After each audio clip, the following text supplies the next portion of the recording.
Hello everyone. Microsoft Excel के अंदर बहुत सारे फार्मूलाज आते हैं जिसमें एक कैटेगरी आता है लॉजिकल फंक्शन। लॉजिकल फंक्शन के अंदर जो है एक बहुत ही इंपॉर्टेंट फंक्शन है। The name of that function is if. If function को हम लोग बहुत तरीक़ों के लिए यूज करते हैं, ठीक है। इसे मैं बहुत ही आसानी से आपको सिखाऊंगा एक अच्छे एग्जाम्पल के थ्रू, ठीक है, ताकि आप आसानी से सीख पाओ और आपको बार बार जो है इफ़ फार्मूला को सीखने के लिए कब यूज किया जाता है, कैसे यूज किया जाता है, ठीक है, उसके लिए आपको बार बार किसी वीडियो को देखने का ज़रूरत ना हो।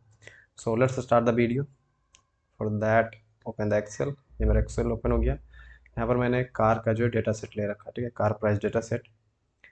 अब यहाँ पर मेरे पास एक क्वेश्चन है, ठीक है। क्वेश्चन ये है कि check if the car is recent model after 2020, मतलब कि कार का जो मॉडल है वो 2020 के बाद है या नहीं, ठीक है। रियल क्वेश्चन ऐसे तो ये है कि जो ईयर है, ठीक है, जो कार का ईयर आप यहाँ पर देख लो, कॉलम सी जो है, ये 2020 के बाद अगर मैन्युफैक्चर हुआ है, ठीक है, 20 के बाद अगर है तो वो न्यू वाले कैटेगरी में आना चाहिए कि वो न्यू मॉडल जैसे 2021, 22, 23, 24, 25, इन सब ईयर्स में अगर ये फॉल करता है then it should be the new, मतलब कि न्यू मॉडल है, ठीक है।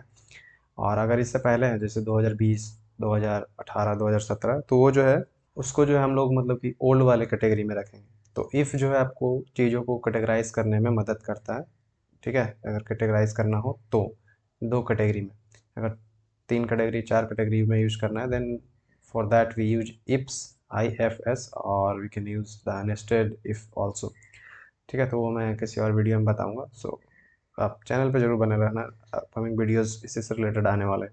तब इसके लिए देखो करेंगे क्या, आप कहीं पर भी मतलब कि इसको कर सकते हो, ठीक है। आप यहाँ पर भी उससे फ़र्क नहीं पड़ता है, लेकिन मैं यहाँ पर कर रहा हूँ, ठीक है।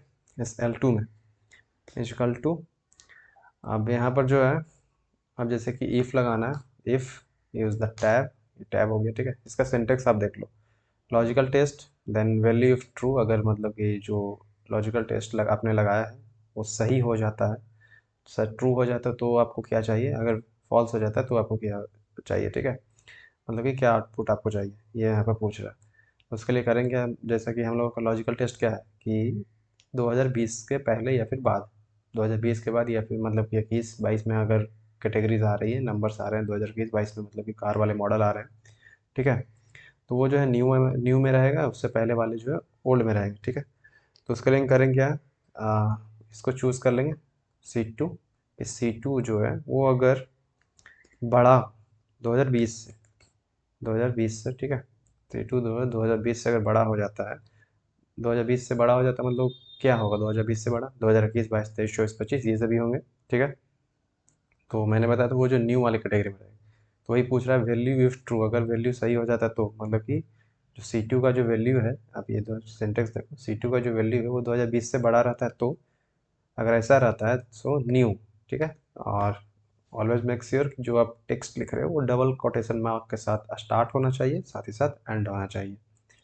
और उसके बाद पूछ रहा है वैल्यू ऑफ ट्रू, मतलब कि जो C2 है, ठीक है, हम लोगों ने C2 चुना, और हम लोगों का कंडीशन था कि C2 जो है 2020 से बड़ा है, तो अगर ये जो है फॉल्स हो जाता है, मतलब कि 2020 से बड़ा ना होकर छोटा होता है, जैसे कि 2020 आई मीन 2019, 2018 छोटा हो जाता है, तो इसको हम लोग ओल्ड वाले में डालेंगे, क्लियर है। उसके बाद इस तरह से आपको मतलब कि ब्रैकेट को क्लोज कर देना है, प्रेस एंटर। अब ये जो ओल्ड है क्रॉस चेक कर लेते हैं, यहाँ पे देखो फार्मूला बार में आपको जो है आपका सिंटेक्स दिखाई देगा, ठीक है। सिंटेक्स मतलब कि आपको फार्मूला दिखाई दे देगा। अब यहाँ पर से क्रॉस चेक कर लेते हैं एक बार हम लोग, ये जो ईयर 2020 है, ठीक है, तो ईयर जो 2020 है क्या ये 2020 के बाद है, 2020 से बड़ा है, नहीं, ठीक है। ये छोटा है, छोटा भी नहीं, तो लिए लेकिन ये जो है सेकंड कैटेगरी वाले के साथ जो है जाए ऑटोमेटिकली, जो डिफ़ॉल्ट मोड में जाएगा, ठीक है, कि ओल्ड वाले में चला जाएगा। ये पहला कंडीशन जो हम लोग का ये था कि 2020 से बड़ा रहेगा, तो ये मेक श्योर हो गया है फॉर्मूले को कि 2020 से बड़ा रहेगा तभी जो है न्यू आएगा।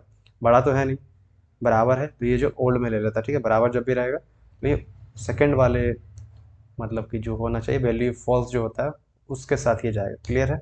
अब जैसे कि इस पूरे को जो फिल करना है तो आप इस तरह से ट्रैक करके देख सकते हो।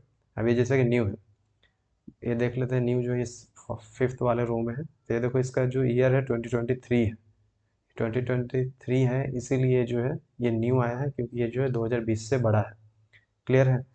तो इफ़ का यूज हम लोग करते हैं जब चीज़ों को कैटेगराइज करना हो, क्लियर है? जैसे कि यहाँ पर ओल्ड और न्यू, नया और पुराना वाले कैटेगरी में हम लोगों को कैटेगराइज करना था, इसीलिए हम लोगों ने इफ़ को यूज किया। ठीक है, अब यहाँ पर आप लोगों के लिए एक क्वेश्चन, ठीक है, जैसे कि जो फ्यूल टाइप है, फ्यूल टाइप के मतलब कि बेसिस पे आपको डिसाइड करना, कैटेगराइज करना।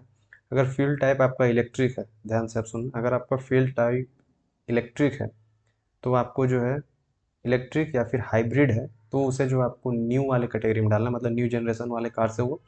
और अगर नहीं है तो वो जो है ओल्ड जनरेशन वाले कार से।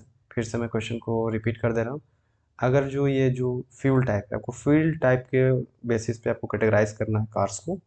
फ्यूल टाइप जो है वो अगर हाइब्रिड या फिर इलेक्ट्रिक हो, ठीक है, दोनों में से कुछ भी, हाइब्रिड या फिर इलेक्ट्रिक हो, तो आपको क्या करना है, उसको न्यू जनरेशन वाले कार्स में वाले कैटेगरी में रखना है, नहीं तो उसको जो है ओल्ड जनरेशन वाले कार्स में कैटेगरी में रखना है। ठीक है, नीचे आपको कमेंट सेक्शन में बताना है कि यहाँ पर जो है इस M1, I mean M2, M3 और M4 इस तीनों में कौन कौन से आपको कौन कौन सा आपका जो आंसर आ रहा है, न्यू कार या फिर ओल्ड जनरेशन कार आ रहा है। ठीक है, ये आपको बताना है। अगर नहीं कर पाते तो वो भी आपको बताना है, मैं बताऊँगा किस तरह से सॉल्व करना। ठीक है, so thank you so much for your time and have a good day.